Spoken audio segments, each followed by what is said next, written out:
Hi, guys. Today we're talking about mindfulness, bringing it into the world of life. Or on this Wisdom Wednesday, we will get started here. Hold on.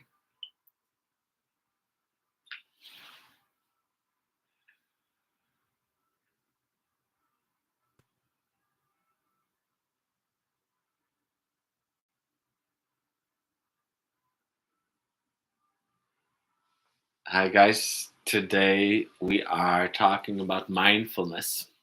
That is a title in this world of conflict as the world kind of comes down upon us, which it has kind of already done for a few years already, but we're kind of getting to experience conflict in different ways. So we are bringing you into a Wisdom Wednesday. We are connecting, opening up, and remembering, remembering that the intention, the potential of ease, potential of awakening to ourselves, so potential of enjoying this journey. And so I called it mindfulness today. This is like a word some people use in different traditions, but in a way that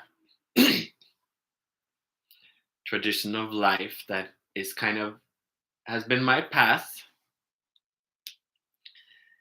is kind of connected to all traditions. So it is nothing is excluded. When we kind of awaken in a more masculine way, we kind of have a tendency to go into a kind of a specialty, focus very intensely on something, building energy and kind of mastery of something in a way that when you release it, you kind of retire and you find this peace, the center of peace.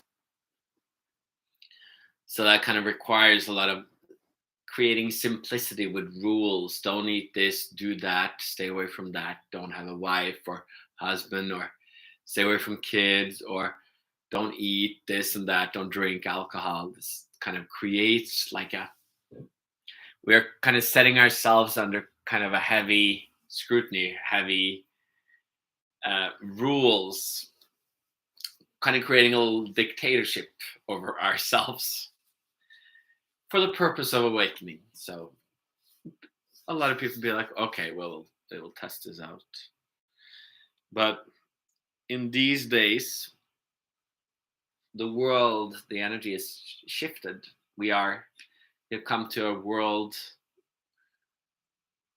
you can say, of democracy. We have every country is part of the bigger whole of the world. And all the world, there's going to be certain areas, certain biker clubs, or certain like girlfriend spaces, or certain different kind of, every group will have a little different focus. Some people follow a leader, some other places everybody's kind of part of the talk. So there you see the world is now kind of more intertwined. Everybody's feeling that if there's war or anything, it almost happens in your backyard. So we're kind of confronted with this intensity in a new way. But this intensity is kind of literally what our ego will kind of have to bring to us. For the awakening of life, the ease of life, the ease of being, is literally engaging with life. And then from there, harvest the energy of ease. Ease means like simplicity, but also flow. So it's not just understanding something or seeing something, but it's like unraveling it. So there's the flow of energy in life. There's a flow of energy within all aspects of our body. With all aspects of life, there's energy. And these energies we are not aware of necessarily, because we are kind of already taking them on from society, from our parents, from our friends. Everybody says, oh, that's how it is, this is how it is. So we have already kind of adapted, in a sense, accepted a kind of a little bit of a dictatorship. That is where kind of the ego is a little bit of, this is how it is, that's right, that's wrong, this is how it should be. So we can take on that, and then you can see people have taken on different things depending on different understandings of society, and then people engage with life in different ways of, then you can hear people kind of fighting about who's the right, but everybody's just kind of not listening, not learning from each other. They're just kind of stating opinions. People like to have it the right way. So thus conflicts arise, like war, like bickering, like opinions. So this is where life really is. If you don't take the path of just meditating and becoming a monk when you're 5 years old, you might go into life and you might become a grown up, and you might become a mom or a dad, or have a business, or being a friend, or having parents and following them along. And there you see, suddenly, gradually, you become aware of conflict. There's a conflict. You see that not everything is working out. People are not communicating. So there's conflict in the world. There's conflict in your ego. There's conflict in life. So then this conflict kind of creates worry, because you don't understand how it will flow, how it will work out. So you go into seeing, and then you go into, this is how it happened before. This is the war that happened, or this conflict. And how can it ever happen somewhere else? Or how can we fix it? So the mind is a beautiful thing, but it also kind of goes easily into worry. But worry is like kind of how we engage with life. We kind of engage either with our physical body. We become nauseous or nervous, or we could become sad, or we become kind of obsessed with our mind. So we engage with our ego, with our energy, we engage. So that is the beauty of life. We will engage, and we will see worry. But that is kind of where worry is kind of the mindfulness, becoming aware of the thoughts, becoming aware of the ego. It's a mindfulness. You are aware of the worries, of the thinking, of the fixing, and then it's easy to think we have to fix this now. We become impatient. We go into judgment and be like, that's right, that's wrong. I agree with that side, not with this side. And you can have that, but that how you agree and disagree with stuff often comes from your ego, and from your country, and from your perspectives of things, or your country's perspective, or your gender's perspective, or your color, or your nationality. So there we are, kind of in the conflict of the world. And this is where we kind of really are collectively awakening, because we are all becoming more aware of, we're more connected. We're more energetically connected because of all the TV, Instagram, YouTube, internet, radio, all this stuff. We are more connected. We can get anywhere like in half an hour or an hour, and usually that could take like a long time moving through terrains. So we have a connection now. So this is where we don't have to kind of just go in and become a monk, or like a teacher of a meditation. That's the only way of awakening. Today, we can all awaken in all kinds of lives. We can all find peace, not just from like focusing on one thing, but we can find the peace in many, many aspects of our life. So if you just focus on one thing, it's a little bit more like a monk or a soldier. It's very a specialty. It becomes more masculine. The feminine is connected more to everything. So that's like the openness of the body. But the beauty of the difference here when we dare to receive the simplicity of teachings, we can just be a normal Joe, normal person, connected, living a normal life. And then we can receive the simplicity of teachings, daring to receive not just knowing and fixing, but observing and integrating. That's where we can, from this ego, we can kind of move back into our being. And from our being, there we can harness this energy differently, where it becomes flow. And from connecting from these different energies, we can connect, and these different flows, we can become aware of them. And we can choose ease, we can choose peace as our intention.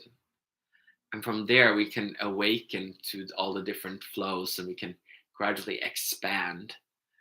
And then gradually all those different colors of the rainbow, all these different tunes, all the different music genres, you can find this connection of ease within all of them. The essence of all these energies are that you can find ease with them. And then we can wonder, like, what is ease, and what is mindfulness? It can become like, well, you have to become, you should be aware of it, you can be aware of everything. Well, that sounds exhausting. That's like looking at the news all the time, or that's like thinking about every step you take when you walk. Ease is like, you are not thinking about walking, you just walk. It's integrated. You allow it to become non-thinking, just effortless. If you're playing piano or cooking, and then suddenly you're just doing stuff that people be like, oh, how are you playing it? Well, you're not thinking about it anymore. It's just easeful, effortless. So in a way, like, mindfulness is not being mindful. It's like become mind empty. You don't need to focus on it. It is an awareness without being aware of it. So it's just out there. The life, you don't have to be aware of everything, every person, everybody, every news. You can tune in once in a while, but then let it go, and then enjoy your own space, enjoy your own being. That is the ease of being. Then you're nurturing yourself in a different way. Then you are connecting and becoming aware of ease, which is the kind of nurtured energy, the nectar of life. It is what we are looking for. We're not looking for just everything to be perfect, because when you start becoming aware of life, then you can sense that a lot of things, a lot of houses, you come in and it feels kind of dead. Everything is beautiful, but it's kind of dead. It's lost its energy. It's not vibrant. And you can see bodies be like, oh, they're beautiful, but they're kind of dead. Like everybody, but they're kind of dead because they haven't discovered life. So this process is to return to the simplicity of being, to the simplicity of being. You can connect with life, and you can realize that we can harness the energy within. We can let it flow. We just don't become like a mind seeing. We become a flow of life, kind of embracing and making love to the universe, to the energy around us, to our clothes, to our shower, to everything. It becomes awake. So the path of life is to awaken you and life at the same time, and you realize that you are intrinsically connected to everything around you. Every space is part of you. Everyone is part of you, and you are part of everyone. But you also can be easefully part of everyone, and not in a constant trigger with everyone, constantly offended with everyone. So that is that is a little different.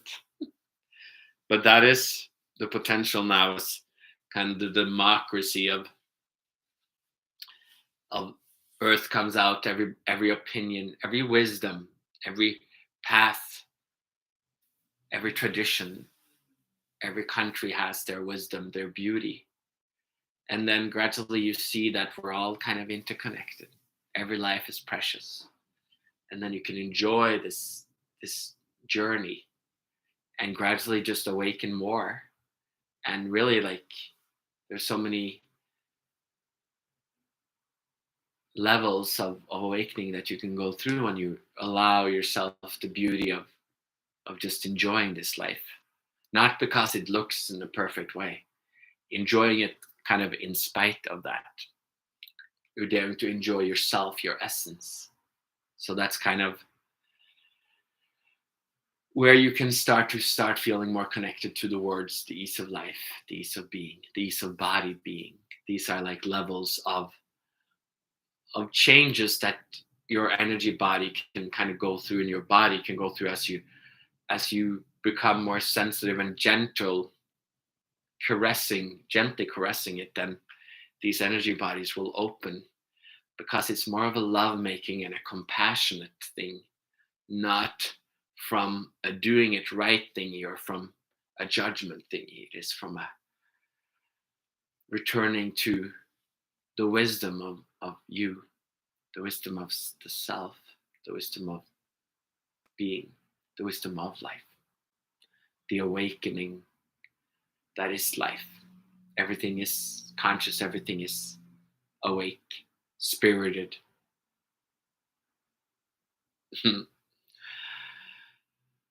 So that is kind of what we're bringing in.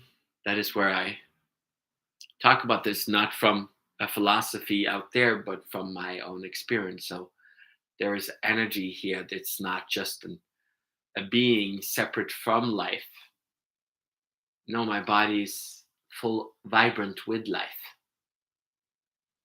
It is kind of being drunk with life. That is the energy. You can suddenly feel it as a tingling sensation, or like ringing in your ears, or you're just feeling pressed or nauseous, or a little sense of bliss or awakening, or a little bit of sense of that it just kind of passes you by, that it's just kind of, you kind of feel a little tired and a little conked out and just want to sink back and just relax. And that is what these wisdoms onces are. It's like the reminder of the simplicity, reminder of that which we are, and allowing this to kind of grow. That's why we also kind of create these retreats with a few months between. The next one is coming in a few weeks, over a weekend, whether you're online or you're physical. It's going to be, and whether it's different times, whether it's in the middle of the night or in the morning or night, or if you see them live or a little bit later. They're kind of helping to kind of keep that flow going, to keep you going into deeper senses of reality, to keep this receiving alive. That is what I'm bringing. I'm bringing this wisdom in. I'm receiving it, and I'm passing it on. So you have to also dare to receive it, to nurture in the energy, because receiving it, then you are allowing your own body to keep going deeper into levels that you didn't know was there. So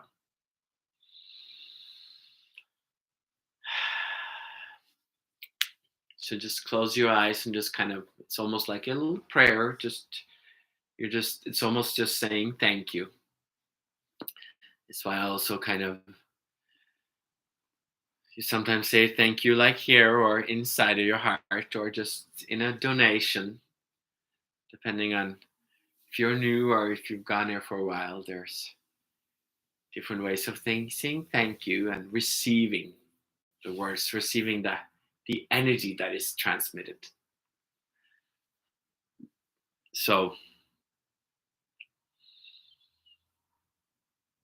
with this, I leave you to continue on your Wednesday, leave you to get to use this Maybe see it again if you want to kind of take this energy and allow it to kind of help you kind of, you know, move beyond some of the worry that comes in, some of these energies that we can feel like stuck in. We don't always notice that we're stuck until we suddenly start breathing again, suddenly find a place of just peace, suddenly feel that ease flowing. So it is today, and thank you for tuning in. And some of you will see this later, and give a little like, share it, or a little comment, so more people get to see it. That's part of the journey of appreciation. Anyway, have a beautiful day, guys. And enjoy this